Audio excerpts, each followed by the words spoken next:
Hello, Rimfire friends. Today is Sunday, May 15th, 2022, and this is our weekly ORPS practice session. I'm out here today with Match Director Mike and my regular partner in crime, Caleb, and we're trying various mock stages from this upcoming course of fire in end of May here. I say mock and various because they're not exactly what we'll be shooting the match. They're kind of different hybrids, and we're continuing with our strategy of downsizing the targets at the correct distance to make it that much more difficult for when we practice. And so what that means is if it says to have a 2-inch at 50 and a 3-inch at 100, we're doing a 1.5 at 50 and a 2.5 at 100. Oh, wow. And so Mike here is practicing 5 shots at a target at 100 on your strong side, and then transitioning right over to your weak side for a further 5 shots. 42 seconds left. 42, wow. And we're talking about seconds left because we were all doing quite well at this, and so we were competing against each other for fun, for time. 2, 1, engage. So this is another one of those stages where we were doing so well at it that we decided to change the actual course of fire. So instead of being at 25 and 50 meters, we decided to change it from 50 to 100 to make it more challenging. And I, for one, found the difference. The targets you have to engage are about, I think, 1 3/4 at 100 yards we chose, and I was the worst of the three of us this day for sure. I have this thing in milk crates, as you guys know. I struggle with the milk crate thing, so Caleb, on the other hand, does not. Shoots the 22s that are older than all three of us combined. And like you'll hear in the course of this video, and I'm going to apologize for the amount of rain that you hear. It was raining quite hard today.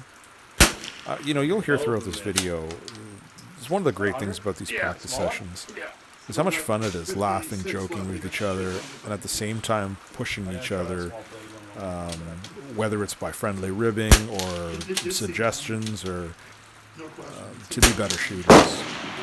I know for myself, I found this particular session today one of my most favorite.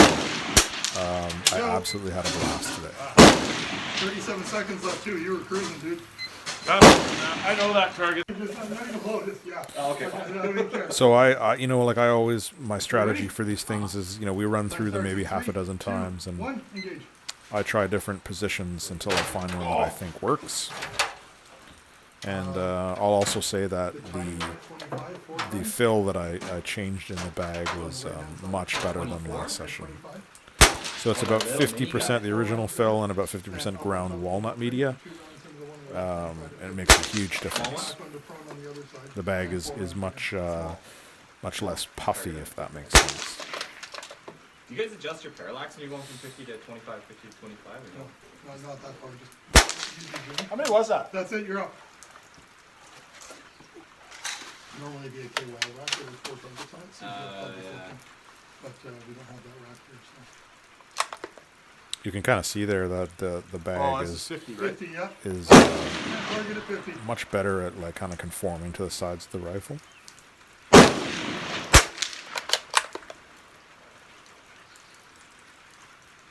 That's 2 on your face. You went this side? I thought that's what the course of fire said. Supposed to be left of the crates, then right of the crates.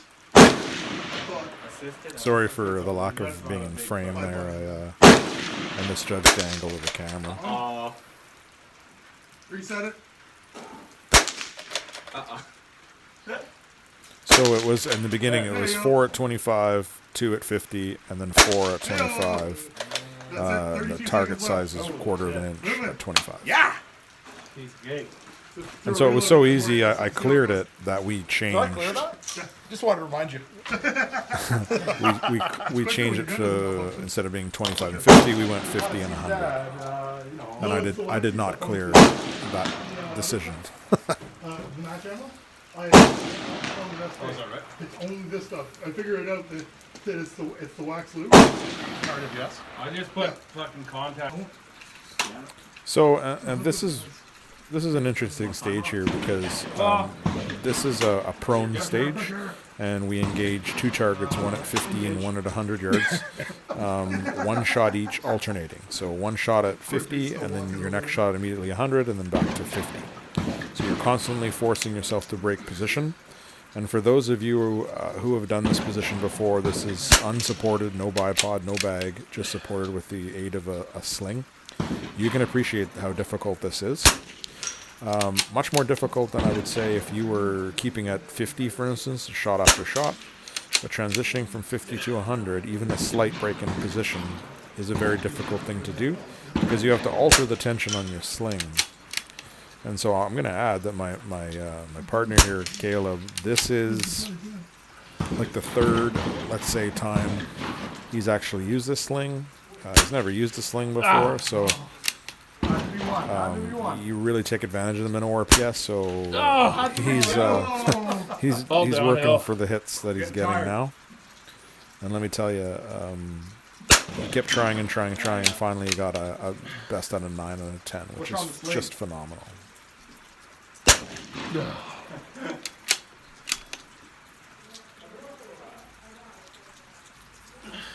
Some of you might know I spent quite a lot of time in 3-position matches for years. So this is a kind of a situational shooting that I'm used to shooting in. It doesn't make it any easier because of the breaking of position, because it's essentially like, not completely like getting back into position each time, but it is extremely more difficult than just holding on your target for the full 10 shots. Finding that spot where it's exactly the right tension is really difficult. Yeah. And then, of course, so you take it off of it, so it's not the same the next time you come around. It's so the way that I approach this one is I'm using a little bit more of a relaxed position than if it was like true 3-position prone. And I'm using the pivot of my elbow. You guys can kind of see it a little bit shot per shot.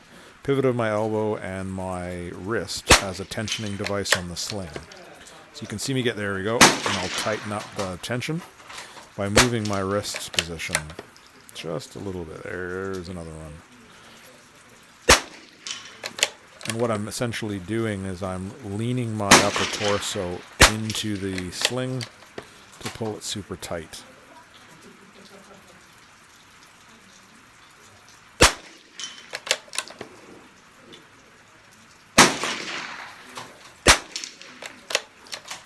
And so I would say that even though that I'm very familiar with shooting this position, I'm not familiar with 50 and 100 canting the rifle in between shots, and so that's something that I'm mainly trying to practice on here is figuring out the best way to pivot on my elbow.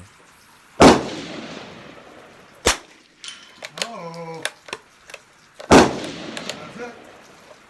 Nice. In a minute and 9. Oh. You had If you're watching this and you're thinking, oh, okay, whatever, you should really try it. It's something that is a very underrated thing to do unless you've done it before. And you can use a hunting sling, but it's something that it's worthwhile to try, just to see how it is. time starts in 3, 2, And here's Caleb doing the sawhorse, and you can see that he's choosing to put the bag in kind of what looks like a precarious position, but it's actually because he was playing around like I do when I try different runs through it to see what works the best with his rifle and bipod setup to get the best angle, and he thought it was ended up being this way, and it looks like it's going to fall off in any minute, but like I mentioned, with that fill, it just sticks. And so I think he cleared this one. Just a phenomenal run. Anyway, I'm going to leave this one here. I want to thank you guys as always for watching. And any questions or comments down below, and I'll do my best to answer them. But otherwise, I'll catch you guys at the next one.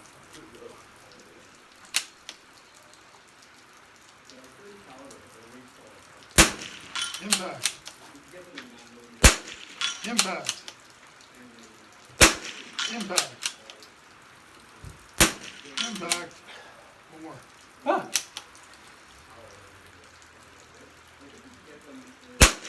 Impact. 50 seconds left. Nice. Pulled himself completely out of position because he thought he was done. Finished at 10 of 10 and still. I ended up just going like this. Yeah, I told you. You can get the position on I there. It works great. didn't even have to move anything. Like it just went like that. I just kept pulling the trigger Just move your body around the rifle. because it was sitting at the fucking right height right there. Dude, do you know how fast that was? That was fast. That's moving, Holy. dude. That's, yeah. Nice job.